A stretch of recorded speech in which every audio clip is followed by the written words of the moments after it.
가진 성경은 구약 성경 26쪽에 나와 있습니다. 창세기 19장 12절부터 14절까지 말씀을 우리 다 같이 보도록 하겠습니다. 이 시간 우리 하나님이 주신 귀하고 복된 말씀을 한 목소리로 합독해서 읽도록 하겠습니다. 읽습니다. 그 두 사람이 롯에게 말하였다.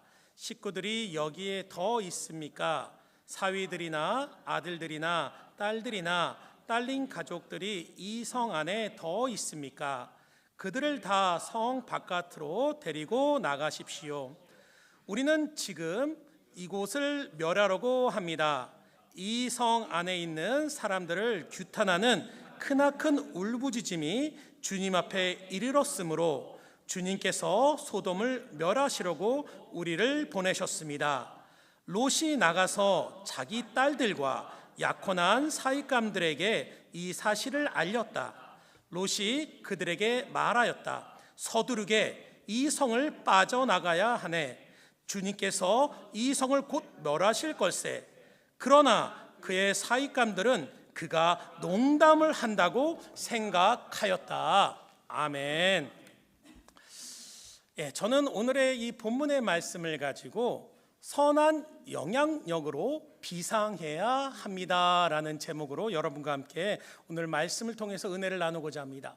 한번 따라 하실까요? 선한 영향력으로 비상합시다. 여러분, 요 며칠 동안 날씨가 갑자기 춥고 비도 굉장히 많이 내렸습니다. 어떻게 지난 한 주 동안 좀 평안하셨습니까? 우리 옆에 있는 분에게 오늘은 이렇게 축복하며 인사했으면 좋겠습니다.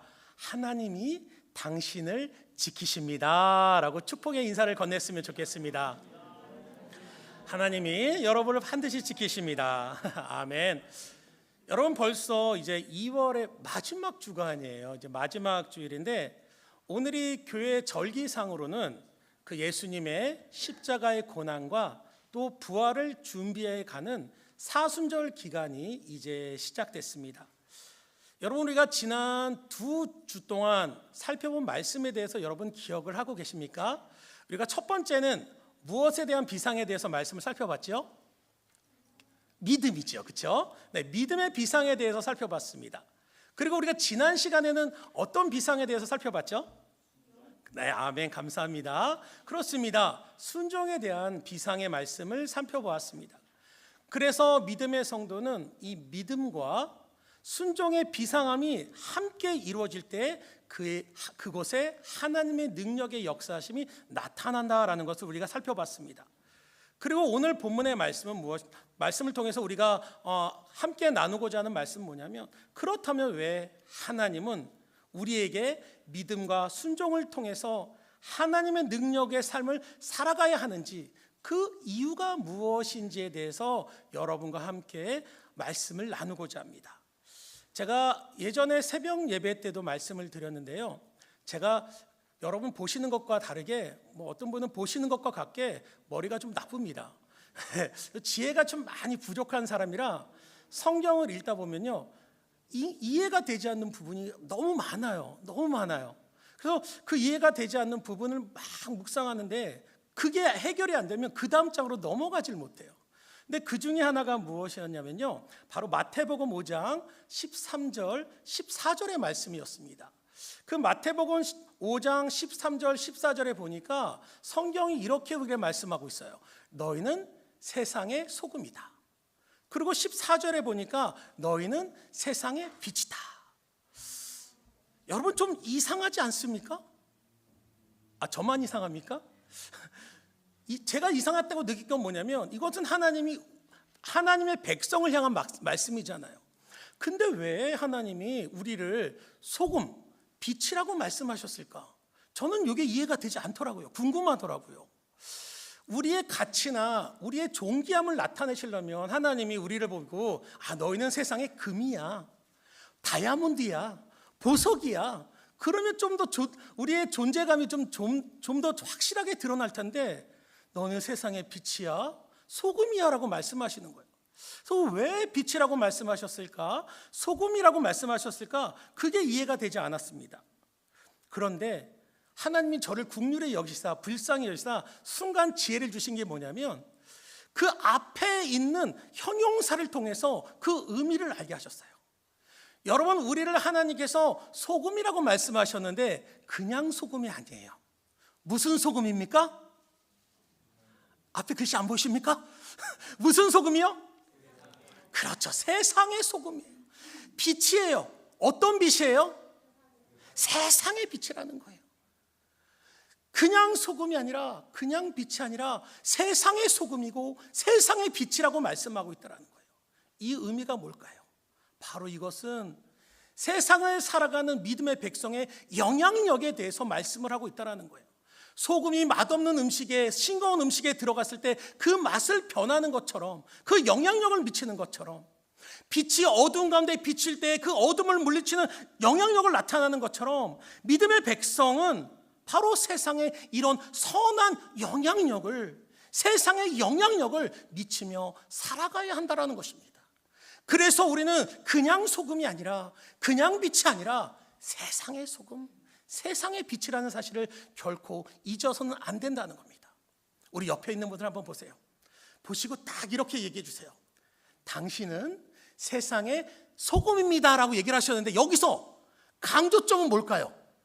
어디를 강조하시겠습니까? 그렇죠. 저보다 훨씬 현명하세요. 세상에를 크게 해주셔야 돼요. 당신은 세상의 소금이에요. 다 옆에 분을 보고 이렇게 축복해 주시기 바랍니다. 당신은 세상의 소금입니다. 아멘. 이번에는 당신은 세상의 빛입니다. 그렇습니다, 여러분. 네, 한 번만 하세요.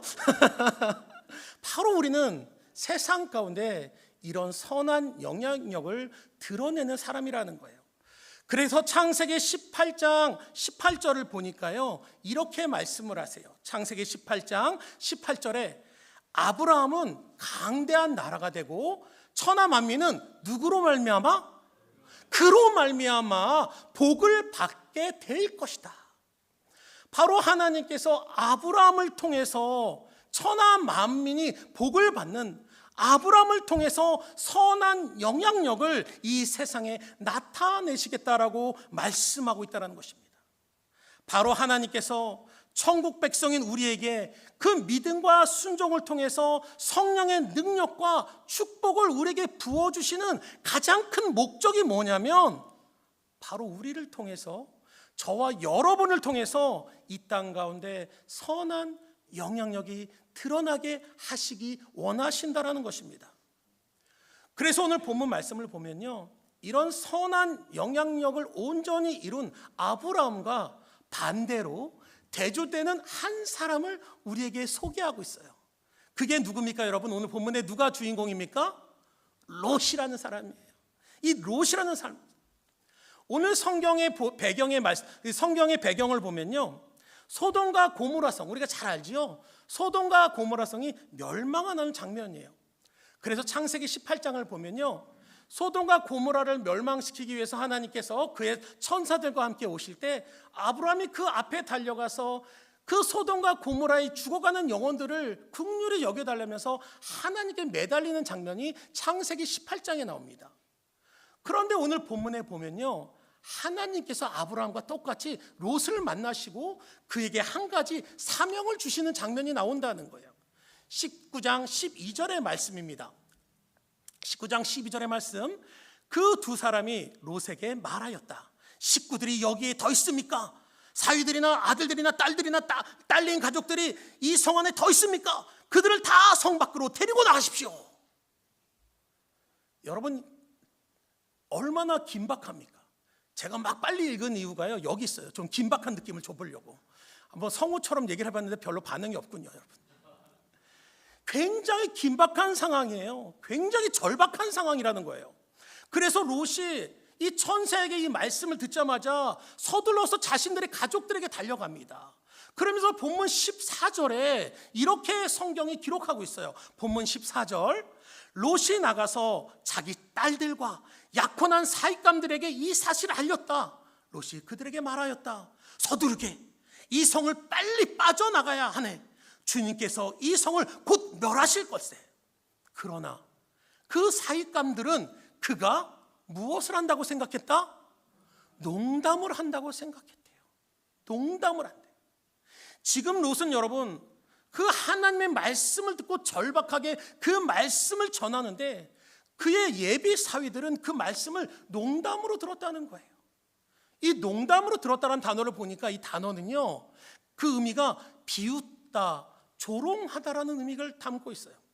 여러분, 비웃다라는 단어를 딱 듣는 순간 여러분의 뇌리를 스쳐가는 한 장면이 떠오르지 않습니까? 안 떠오르시는군요. 우리가 지난주에 믿음의 비상에 대해서 살펴볼 때 달리다굼 기억나시나요? 그 예수님의 놀라운 달리다굼의 기적의 역사가 일어나는 그 현장에 예수님의 말씀이 선포될 때 그 말씀을 들었던 사람들이 어떻게 했습니까? 반응이 비웃더라. 그래서 그 기적의 현장에서 쫓겨나게 되지 않습니까? 그런데 놀라운 건 뭐냐면요, 그 단어와 이 단어가 똑같은 단어라는 거예요. 같은 단어라는 거예요. 여러분, 참 무섭지 않습니까? 참 겁나지 않습니까? 우리가 하나님의 말씀을 들어요. 하나님의 선포되는 말씀을 듣는데 그 말씀을 자기 주관으로, 자기의 지식과 한계로 받아들이는 그 사람들의 모습과 그 결과들을 우리가 말씀을 통해 보면서 지금 나는 어떠냐는 겁니다. 그 말씀을 들을 때 우리는 겉으로는 아멘, 아멘 하지만 정작 우리의 삶에서는 그 말씀에 순종하지 않고, 아니 순종한 생각조차 하지 않고 이들과 같이 그 말씀을 속으로 비웃고 있지 않느냐는 겁니다. 그런데 오늘 제가 이 말씀을 묵상하면서요, 한 가지 더 궁금했던 게 있어요.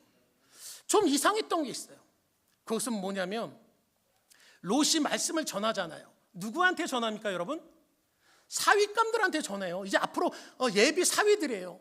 그리고 그 말을 듣는 사람들의 입장에서는 장인어른이 될 뿐이에요.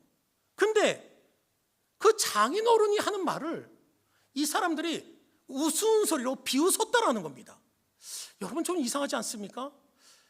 저는 결혼한 지 20년이 넘었는데 아직도 장인어른이 어려운데 이들은 그 장인어른의 말을 비웃었다라는 거예요. 물론 1차적으로는 그들이 세상의 악한 세상 속에 속해 있기 때문이었습니다.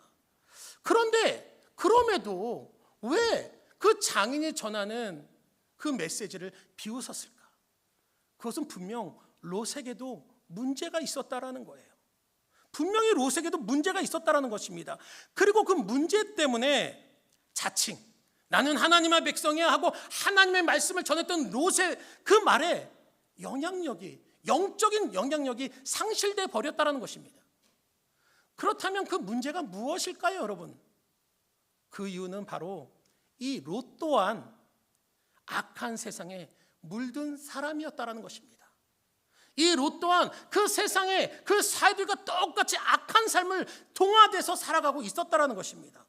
그가 악한 세상에 물들어 살았기 때문에, 그래서 그가 하나님의 선한 영향력 아래 있지 않고 악한 세상의 영향력 아래 살아갔기 때문에 하나님의 영향력을 잃어버렸다는 거예요. 여러분, 대표적인 장면이 어디 나오냐면요, 창세기 19장을 보면 이제 천사들이 소돔에 들어와서 롯의 집에 갑니다. 그래서 롯의 집에 거하면서 하나님의 말씀을 전해줘요. 그런데 그 소식을 소돔에 살던 사람들이 들어요. 그러면서 롯의 집에 쳐들어옵니다. 그들을 우리에게 내놔라. 그러니까 이 롯이요, 19장 8절에 뭐라고 얘기하는지 아세요? 8절 말씀입니다. 이렇게 얘기해요. 이것 보게, 나에게 남자를 알지 못하는 두 딸이 있네. 그 아이들을 자네들에게 줄 터이니 이 아이들을 자네들 좋은 대로 하게. 그러나 이 남자들은 나의 집에 보호하러 온 손님이니까 그들에게는 아무 일도 저지르지 말게. 여러분, 이 말을 들어보세요. 이게 부모로서 할 얘기입니까? 자기 딸을 내어줄 테니까 너희들 마음대로 하래요. 이게 부모로서의 역할일까요? 분명 성경은 하나님께서는 자녀는 하나님이 주신 기업이라고 말씀하셨는데, 이 롯은요, 그 당시에 고대 근동 당시에 여자를 재산으로 생각하고 가볍게 여기는 그 당시 악한 세상의 문화와 가치관에 철저히 동화되며 살아가고 있었다는 것을 단적으로 보여주는 장면이 이 말씀이라는 것입니다. 그런데 여러분, 더 큰 비극이 어디서 나타나는 줄 아세요? 19장 30절 이후의 말씀을 보면요, 이제 그 소돔과 고모라가 멸망하는 곳에서 간신히 목숨을 구한 롯과 두 딸이요, 그 생명을 건져서 나오는데, 그 자기가 결혼할 남편들을 다 잃어버렸잖아요. 그 모습을 보면서 그 딸들이 이렇게 고백을 합니다. 31절, 32절에 그 딸들이 서로 이렇게 얘기를 해요. 하루는 큰 딸이 작은 딸에게 말하였다. 우리 아버지는 늙으셨고 아무리 보아도 이 땅에는 세상 풍속대로 우리가 결혼할 남자가 없다. 그러니 우리가 아버지께 술을 대접하여 취하시게 한 뒤에 아버지의 자리로 들어가서 아버지에게서 무엇을 받도록 하재요? 씨를 받도록. 여러분, 너무 엄청난 충격적인 말들이 아닙니까? 이게 말이 됩니까, 여러분? 그런데 이 딸들이 이렇게 타락한 이유가 무엇일까요? 그것은 바로 타락한 세상에 동화되면서 영적 무기력함으로 살아갔던 롯의 그 삶의 모습을 보면서 그 딸들도 그 악한 세상에 동화되었기 때문이라는 것이에요. 두 딸들도 악한 세상에 동화된 아버지의 모습을 보며 자라니까 결국에는 자신들도 그 비참한 악한 세상에 동화되고 변질된 삶을 살아가게 되었다는 것입니다. 저는 이 말씀을요, 마치 하나님이 저에게 주시는 말씀 같아요. 굉장히 두렵습니다. 나도 어느 순간 세상에 동화돼서 영적인 영향력을 잃어버리고 살아가고 있지는 않은지, 제가 저희 두 아이들한테 말씀을 전할 때 이것이 아이들이 단순히 농담으로 여기지 않는지, 우리 아버지는 설교만 그렇게 하지 점점점 그렇게 생각하진 않을까. 여러분, 우리가 자녀들에게 참 좋은 말들을 해요. 우리의 마음에 진심을 다해서 아이들을 말로 훈육하지 않습니까? 근데 여러분, 문제는 뭡니까, 여러분? 그 말을 농담으로 생각한다는 거예요. 우리가 아이들에게 하는 그 교훈의 말들을요, 여러분 조금만 편집을 해서 책으로 낸다면 아마 베스트셀러가 될 겁니다. 근데 문제는 아이들이 그것을 받아들이지 않는다는 겁니다. 제가 보면요, 어떤 때는 아이들에게 막 저의 진심을 다해서 얘기를 해줘요. 너 이러면 안 돼. 정말 이렇게 하면 너는 안 돼. 그렇게 얘기하는데요, 자세히 보면요, 그 말이요, 아이들의 얼굴을 보면 그 말이 이쪽 귀로 들어갔다 이쪽 귀로 흘러가는 게 보여요. 쭉 보여요. 그러면서 내가 계속 이렇게 말을 해야 되나? 여러분, 어쩌면 이게 우리의 현실이 아닙니까?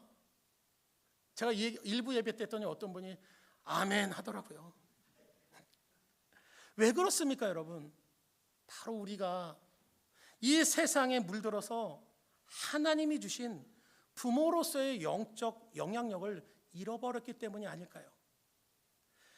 주일이면 수많은 교회가 수많은 목사님들을 통해서 하나님의 말씀이 선포됩니다. 근데 문제는 그 말씀의 영향력이 드러나지 않고 있다는 겁니다. 물론 그 말씀을 농담처럼 여기진 않는다 하더라도 그 말씀에 단순히 도덕적인 교훈으로 생각하고 삶의 용기를 얻는 한편의 좋은 이야기로 끝나는 경우가 많다라는 거예요. 왜냐하면 저 같은 목사들이 너무 많기 때문이 아닐까 합니다. 그냥 입만 반지르르 하고 그 말씀만 전하기 때문에 그 말씀의 선한 영향력을 잃어버렸다는 것입니다. 이 땅을 살아가면서 롭처럼 말에 영향력이 없고 영적 무기력한 삶을 살아가고 있기 때문에, 그러므로 우리는 선한 영향력을 회복해야 합니다. 우리 옆에 있는 분에게 이렇게 얘기해 주세요. 선한 영향력을 회복합시다.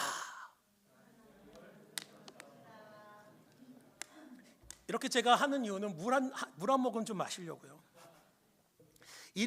제가 설교를 할 때 에너지를 저는 안배를 못하는 것 같아요. 그래서 1부 때 다 쏟고 나니까요, 2부 하기 전에 꼭 초콜릿을 하나 먹고 올라와야 되는데 오늘은 너무 바빠서 깜빡했습니다. 그래서 에너지가 많이 떨어서 물로 이렇게 마십니다. 그런데 여러분, 우리가 이렇게 선한 영향력을 회복하기 위해서는요, 바로 첫 번째로 거룩함을 회복해야 합니다. 거룩함을 회복하자. 띄워주세요.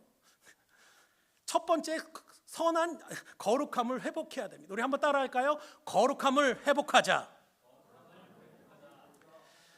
설득의 쓸모라는 책이 있어요. 이 책은 철학자 아리스토텔레스가 어떻게 하면 사람들을 잘 말로 설득하느냐, 그 요소들에 대해서 쭉 기술한 책인데, 그 책을 보면요, 사람을 설득할 때 가장 중요한 게 무엇이냐? 그것은 바로 에토스라. 에토스라는 것은 뭐냐면요, 바로 말하는 사람의 인격과 인품이 가장 중요하다라는 거예요. 쉽게 말하면 이 뜻은 뭐냐면, 똑같은 말을 전달을 해도요, 그 말을 누가 하느냐에 따라서 사람들이 받아들이는 반응이 다르다라는 것입니다. 예전에 제가 한국에서 사회를 하면서 아주 수많은 존경하는 분들이 많으셨는데, 그 목회자 중에 제가 유난히 좀 좋아했던 분이 온누리교회에서 사역을 하셨던 하영조 목사님이셨어요. 그래서 하영조 목사님을 참 존경을 해가지고 시간이 날 때마다 그분의 설교를 듣고 은혜를 받는 시간이 꽤 많았습니다. 그런데 한 가지, 이제 천국에 계시는 한 목사님께 죄송스럽지만 그분의 설교를 들으면서 한 가지 제 기억으로 남는 거는, 그분의 설교 내용을 보면요, 뭐 그렇게 새롭거나 특별한 말씀이 별로 없어요. 별로 내가 설교에 이거를 좀 인용해야겠다, 쓰고 싶다라는 말씀이 별로 없어요. 왜냐하면 다 알고 있는 말씀이었어요. 물론 제가 그때는 교만했지요. 그런데 참 놀라운 건 뭐냐면요, 하용조 목사님께서 주님이 당신을 사랑하십니다 라고 말씀하시면, 그 말씀을 듣는 순간 정말 주님이 저를 사랑하는 것 같아요. 그런 확신이 들어요. 제가 주님이 당신을 사랑합니다 하면 여러분들 별로 반응이 없잖아요. 그런데 그 한 목사님이 주님이 당신을 사랑합니다 하면 하나님이 날 사랑하시는구나, 그런 느낌이 받는 겁니다. 왜일까요, 여러분? 그게 바로 에토스입니다. 그 삶이 말씀으로 선포되니까 평소에 알고 있는 말씀도 은혜로 내게 다시 다가온다라는 겁니다. 여러분, 오늘 본문에서 롯의 예비사위들이 그 말을 농담으로 여겼다고 하고 있잖아요. 이 농담으로 여겼다는 어원을 보니까요, 이 뜻은 뭐냐면, 당시에 우상들이 우상들을 세웠잖아요. 우상들 앞에 나가지고 사람들이 그 앞에서 즐기고 축제를 벌입니다. 놀면서 즐겨요. 막 춤추고 놀면서 막 그 안에서 막 음란한 행위들을 하면서 즐긴 그 장면에서 여기서 농담이라는 단어가 나왔어요. 그래서 이 농담이라는 단어가 비웃다, 즐기다라는 의미가 있다라는 거예요. 바로 이 롯은요, 죄악과 우상이 넘치는 그 악한 세상에서 그들과 함께 그것을 즐기며 살았다라는 거예요.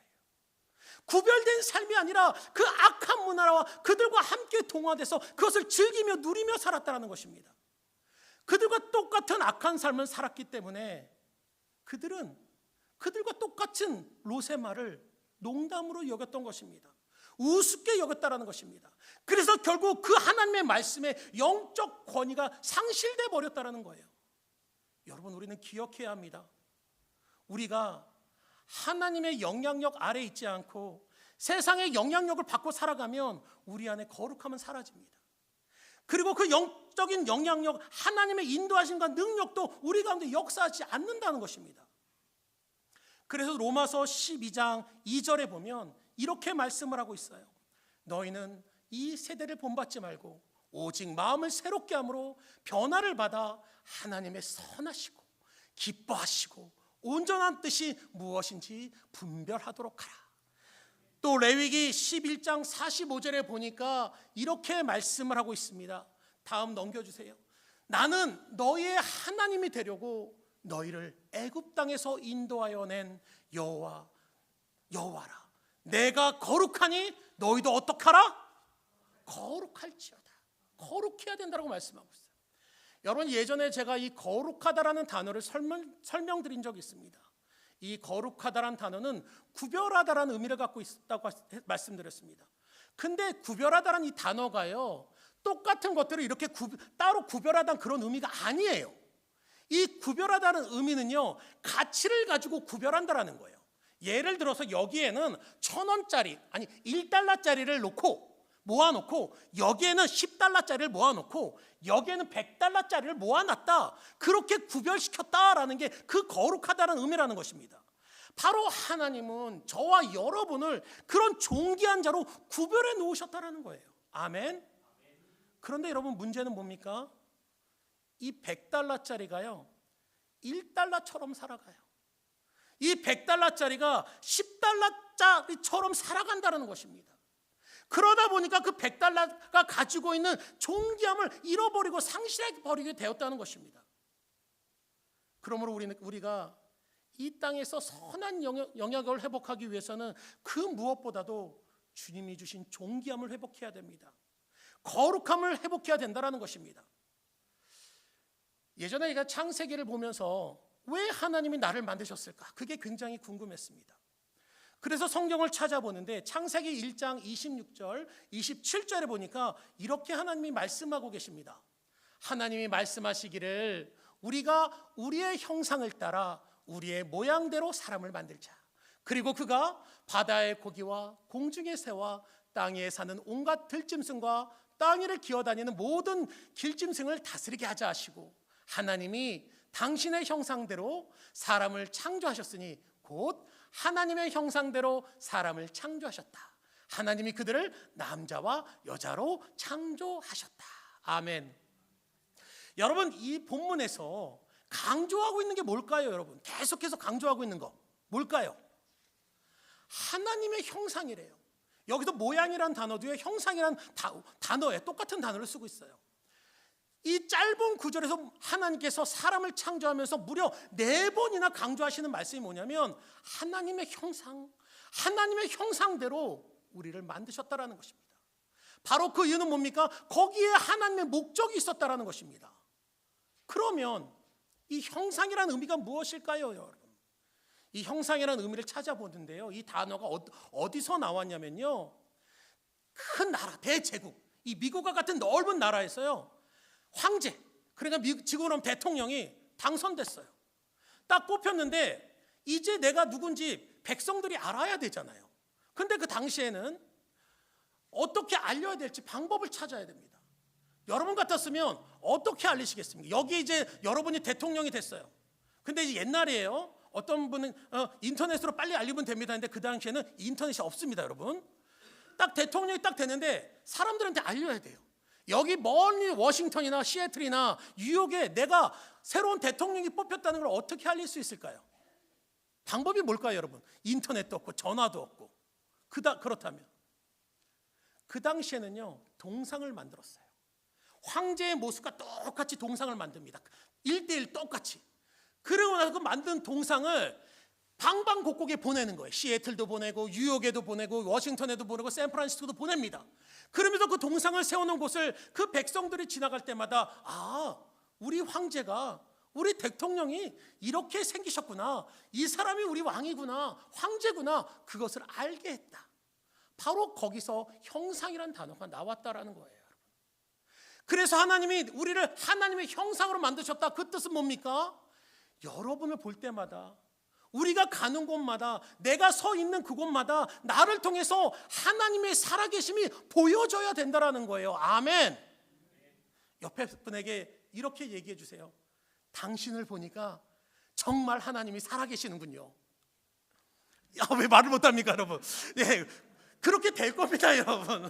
네, 감히 그렇게 못하겠습니까? 아니에요, 여러분. 여러분, 우리는 하나님의 형상임을 기억하십시오.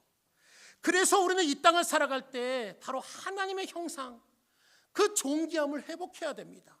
바로 그래서 그 존귀한 백성으로서 나를 통해서 하나님이 드러나시고 그리스도의 사랑이 전파되고 성령의 능력이 나타날 수 있어야 된다는 것입니다. 간절히 바라기는 우리의 삶에 하나님의 거룩함이 회복되기를 주님의 이름으로 간절히 축원드립니다. 두 번째로 우리는 선한 영향력을 이루기 위해서 자기 중심적인 신앙에서 벗어나야 합니다. 자기 중심적인 신앙에서 벗어나자. 한번 따라 하실까요? 자기 중심적인 신앙에서 벗어나자. 그렇습니다, 여러분. 오늘 본문을 보면요, 이 소돔과 고모라가 멸망하는 장면이 나오는데 18장에 아까도 말씀드렸지만 18장에서 아브라함은요, 이 소돔과 고모라가 멸망한다는 하나님의 메시지를 듣고 하나님께 간절히 그들의 구원을 위해서 요청을 해요. 간구를 해요. 그런데 19장에 보면요, 롯도 똑같이 하나님 앞에 간구하는 장면이 나와요. 제가 놀란 건 뭐냐면요, 아브라함의 그 간구하는 그 형식, 그 문장 형식과 롯이 하나님 앞에 간구하는 그 문장 형식이 똑같아요. 그런데 차이점이 딱 하나 나온다는 겁니다. 딱 하나 차이를 두고 있어요. 똑같이 기도를 해요. 똑같은 기도를 해요. 그 내용이 19절, 20절에 나오는데 이렇게 말씀합니다. 잘 보세요. 두 분께서는 이 종을 좋게 여기시고 저에게 크나큰 은혜를 베푸사 저의 목숨을 구해주셨습니다. 그러나 제가 저 산까지 가다가는 이 재난을 피하지 못하고 죽게 될까 두렵습니다. 보십시오. 저기 작은 성 하나가 있습니다. 저 성으로 가까워서 피할 만합니다. 그러니 그리로 피하게 하여 주십시오. 아주 작은 성이 아닙니까? 거기로 가면 제 목숨이 안전할 것입니다. 여러분, 여기서 롯의 기도를 보세요. 정말 열정적으로 간절한 마음으로 기도하는 모습이 보여요. 그런데 이 기도가요, 한 가지 특징이 있습니다. 뭘까요, 여러분? 제가 왜 빨간색으로 표시를 했을까요? 뭘까요? 이 기도가요, 간절한 기도인데 문제는 뭐냐면요, 오로지 자기만을 위한 기도예요. 자기 중심적인 기도였다라는 겁니다. 이 종이, 제 목숨이, 제가 갈 길이 오로지 자기예요. 저만 구해주세요. 나부터 구해주세요. 내 문제부터 해결해 주세요. 그렇게 기도를 하고 있는 거예요. 제가 이 기도문을 보면서 깜짝 놀랐던 게 이게 우리의 모습은 아닌가라는 거예요. 우리의 신앙의 모습은 아닌가라는 겁니다. 우리 교회의 모습은 아닙니까, 여러분? 온통 자기에 집중되어 있습니다. 하나님께 기도하고 간구하는 모든 것들이 온통 나를 위한 거. 하나님, 나 먼저. 여러분, 우리의 모습이 이렇지 않습니까? 아브라함처럼 자신의 것을 나누고 베풀며 그 복을 통해서 선한 영향력을 끼치며 살아가라고 말씀하시는데, 하나님, 그건 모르겠고요. 그건 됐고요. 내 문제 먼저 해결해 주세요. 내 이 힘들고 어려운 문제 해결해 주세요. 그 모습이 저와 여러분의 모습은 아닌가 생각해 봅니다. 그래서 롯은 그가 가지고 있던 하나님의 선한 영향력을 잃어버릴 수밖에 없었다라는 거예요. 얼마 전, 한 달 전에 제가 뉴스를 보는데 뉴질랜드에서 일어났던 한 사건이 기사를 본 적이 있습니다. 그 기사는 뭐냐면요, 한 의사인 아버지하고 그 아들 또한 의사가 돼가지고요, 이 부자가 서로 바쁘게 일을 하다가 우리가 한번 시간을 같이 맞춰서 여행을 가자 해가지고 어렵게 시간을 만들어가지고요, 그 바다로 가가지고 바다 낚시를 갑니다. 그래서 바다 낚시를 하는데 한참 재밌게 낚시를 하는데, 그런데 사람들이 소리를 지르는 게 들리는 거예요. 사람들이 막 소리를 질러요. 왜냐하면 그들이 낚시를 하는 그 가운데 한 아이가요, 보트를 타고 물놀이를 하다가 그 보트가 뒤집히면서 바다에 빠져서 허우적거리다가 물살에 휩쓸려 내려가는데, 그 사람들이, 그 부자가 낚시라던 그 배 옆으로 그 아이가 떠내려가는 거예요. 그래서 사람들이 외칩니다. 저기 제발요, 저 아이들을 살려주세요. 저 아이를 살려주세요. 아이가 지금 떠내려가요. 그런데 그 아버지와 아들은요, 아이를 구하지 않고 계속해서 낚시만 하는 거예요. 그래서 결국 그 아이는 죽게 됩니다. 그리고 그 아버지와 아들은 기소를 당하고요, 재판을 받게 되는데 결과가 어떻게 나온지 아십니까? 무죄 판결을 받아요. 무죄 판결을 받는데 판사가 판결문을 읽으면서 마지막에 이렇게 질문을 합니다. 아이들을 살리지 못한 것이 정말 사람들의 외침을 듣지 못했기 때문입니까? 이렇게 질문을 하니까 그 아버지가 이렇게 대답을 합니다. 네, 정말 듣지 못했습니다. 우리 부자는 오랜만에 만나서 낚시를 하는데 그 고기가 너무 잘 잡히는 게 그 고기 잡는 재미에 푹 빠져서 사람들의 소리를 전혀 듣지 못했습니다. 고기를 잡으면서 아들과 즐거운 시간을 보내는 기쁨에 빠져서 우리는 배 옆으로 아이가 떠내려가는 것조차 보지 못했습니다. 단지 우리는 그것이 너무 흥분되고 즐거웠을 뿐입니다. 여러분, 이 기사를 읽으면서 이것이 우리의 오늘의 현실의 모습이 아닐까라는 생각을 해봤습니다. 목장 모임을 하면 너무 행복합니다. 교회에서 교제를 나누면 그것이 굉장히 만족감과 행복을 줍니다. 그런데 문제는 그것에 갇혀서 우리 주변에 죽어가고 있는 소리를 우리는 듣지 못하고 있지 않느냐는 것입니다. 철저히 나 중심의 신앙생활을 하고 있지 않느냐는 것입니다. 고린도후서 5장 17절을 보면요, 우리가 너무나 사모하고 감사하는 말씀이 있어요. 그 말씀은 그런즉 누구든지 그리스도 안에 있으면 새로운 피조물이라, 이전 것은 지나갔으니 보라 새 것이 되었도다. 우리는 이 말씀을 너무 좋아합니다. 그래, 나는 예수님 안에서 새로운 피조물이 됐어, 새 것이 됐어, 그렇게 감사하며 살아가고 있는데요, 정작 중요한 것을 한 가지 놓치며 살아가고 있다는 겁니다. 그것은 뭐냐면 18절의 말씀이에요. 18절의 말씀을 보면 우리를 왜 하나님이 새 것이 되게 하시고 왜 새로운 피조물이 되게 하셨는지 그 이유에 대해서 말씀하시는데 이렇게 얘기합니다. 모든 것이 하나님께로서 났으며 그가 그리스도로 말미암아 우리를 자기와 화목하게 하시고 또 우리에게 화목하게 하는 무엇을 주셨다? 직분을 주셨대요. 직분을 주셨대요. 사명을 주셨다는 것입니다. 바로 하나님께서는 우리를 통해서 우리의 이웃과 주변을 화목하게 하고 또 고통과 절망 가운데 있는 사람들에게 그리스도의 평강을, 주님의 선한 영향력을 나타내는 직분을 주시기 위해서 우리를 새롭게 하시고 하나님의 새로운 피조물로 만드셨다는 것입니다. 우리는 이것을 잃어버리고 있지 않습니까, 여러분? 그러므로 바라기는 반드시 우리가 기억했으면 좋겠습니다.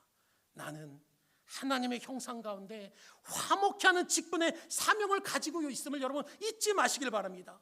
단지 나 한 사람, 내 가정의 은혜와 축복을 위해서 사는 것이 아니라 바로 하나님의 선한 영향력을 나타내는 하나님이 세우신 놀라운 그 은혜 가운데 살아가는 저와 여러분이 되기를 주님의 이름으로 간절히 축원드립니다. 세 번째로 우리가 선한 영향력을 회복하기 위해서는 하나님과 동행하는 삶을 살아야 합니다. 한번 따라 하실까요?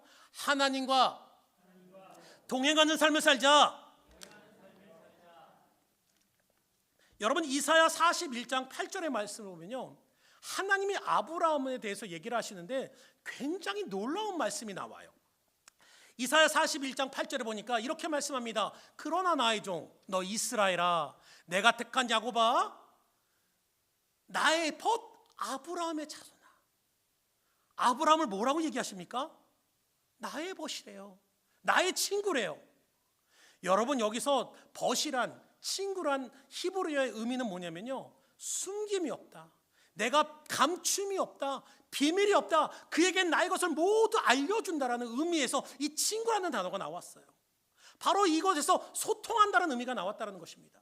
바로 하나님께서 아브라함에게 이는 나의 벗이다, 나의 친구다라고 말씀하신 것은 바로 아브라함이 항상 하나님과 동행하는 삶, 항상 소통하는 삶을 살았다는 것을 말씀하고 있다는 것이에요. 그런데 여러분, 이렇게 하나님과 동행하는 사람에게 놀라운 능력이 무엇인지 아십니까?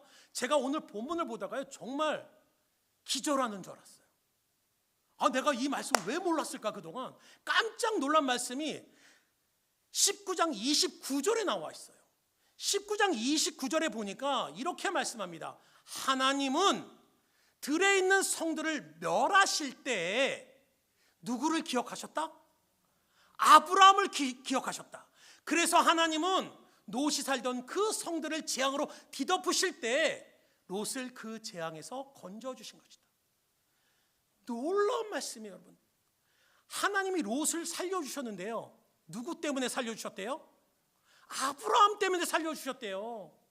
소돔이 회개해서가 아니라, 롯이 회개해서가 아니라 아브라함 때문에, 내 벗, 나의 친구 아브라함 때문에 내가 그를 기억해서 롯을 살렸다라고 말씀하고 있다는 것입니다. 놀라운 말씀 아닙니까, 여러분? 여러분, 이것이 바로 선한 영향력을 가진 사람에게 주시는 하나님의 은혜며 능력, 파워임을 여러분 기억하시기를 바랍니다. 여러분, 우리가 기도할 때요, 내가 하나님께 간구하는데 하나님께서 이러신다라는 거예요. 아, 내가 아무개 장로, 아무개 권사, 집사, 성도의 기도를 그는 내가 기억해야지. 그 기도는 내가 반드시 기억하고 있어야지. 하나님이 이렇게 하신다는 겁니다. 아멘. 여러분의 기도가 이런 기도가 되길 간절히 축원합니다. 바로 이런 선한 영향력을 이루는 사람에게 하나님은 그를 나의 벗이라 말씀하시면서 하나님이 그의 기도를 반드시 들으시고 역사하신다는 것입니다. 여러분, 우리는 우리의 자녀가 구원받기를 원합니다. 아멘. 안 하시는 분들은 이미 다 구원받으셨습니다. 우리의 남편과 아내와 우리의 형제와 부모와 우리의 이웃들이 구원받기를 원해요. 그런데 여러분, 그것보다 그들이 회개하고 하나님께 돌아오는 것보다 더 중요한 게 뭔지 아십니까? 바로 먼저 내가 하나님과 동행해야 됩니다. 먼저 내가 하나님과 소통해야 됩니다. 먼저 내가 하나님과 교제하는 삶을 살아갈 수 있어야 된다는 것입니다. 예전에 제가 한 권사님으로부터 정말 참 부끄러운 모습을 보인 적이 있어요. 그래서 지구멍이라도 있으면 좀 숨고 싶을 정도로 굉장히 부끄러운 적이 한 번 있었습니다.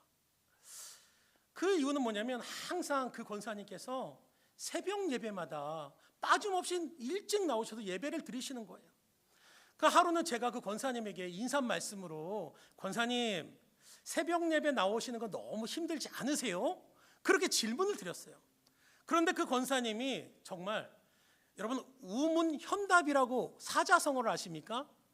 질문은 굉장히 바보 같고 어리석은데 그 대답이 너무 현명하고 지혜롭다라는 그 말씀처럼 딱 거기에 맞는 대답을 하시는데, 뭐라고 말씀하시냐면, 목사님, 하루를 시작할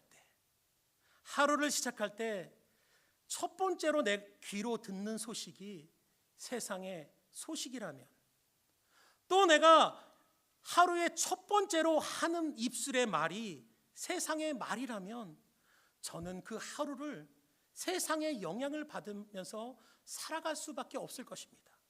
그런데